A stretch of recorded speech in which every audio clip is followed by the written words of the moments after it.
অসমত traffic jam. এই traffic jam কিহৰ কাৰণে আপুনি জানেনে? এই ট্ৰেফিক জাম কোনো পিকনিক নহয়, এই ট্ৰেফিক জাম কোনো মিটিঙলৈ নহয়। এই ট্ৰেফিক জাম হৈছে মানুহৰ খাদ্য বিতৰণ কৰিবলৈ যোৱা। এনেধৰণেই মানুহে মানুহৰ বাবে চিন্তা কৰিলে অসমখন বহুত উন্নতি হয়। আৰু এতিয়া য'ত এই পানীবান হৈছে, স্বৰ্গদেউসকলৰ ৰাজধানী চৰাইদেউ, শিৱসাগৰ, যোৰহাট, যি বৰ অসম গঢ়ি থৈ গৈছিলে স্বৰ্গদেউসকলে, নিজৰ ভাষা ত্যাগ দিছিলে, নিজৰ ধৰ্ম ত্যাগ দি বৰ অসম গঢ়িছিলে, সকলো মানুহক একতাৰ এনাজৰীয়ে বান্ধি ৰাখিছিলে। সেই স্বৰ্গদেউসকল য'ত 610 বছৰ তেওঁলোকে ৰাজত্ব কৰিছিলে, সকলোকে লৈ আগবাঢ়িছিলে। কাৰণ 610 বছৰ ৰাজত্ব কৰিবলৈ মানুহৰ মৰম লাগিব, আশীৰ্বাদ লাগিব। আৰু সেই বুৰঞ্জীখন এতিয়া বৰ্তমান নাই।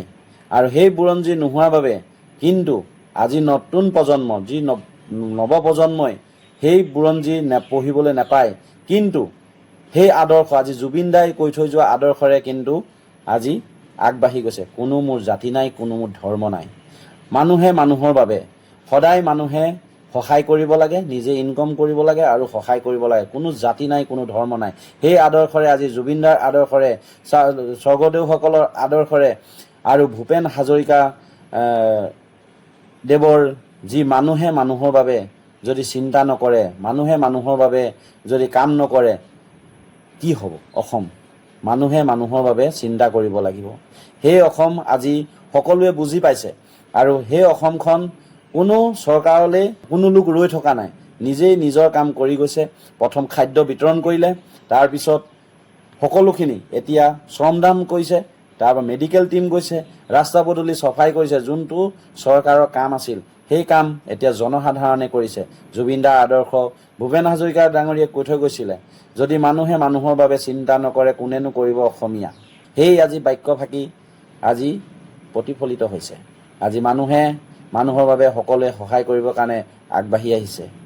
এয়াই হৈছে অসমৰ এটা এনাজৰী, বান্ধোন, যি স্বৰ্গদেউসকলে আগতে কৰি থৈ গৈছিল।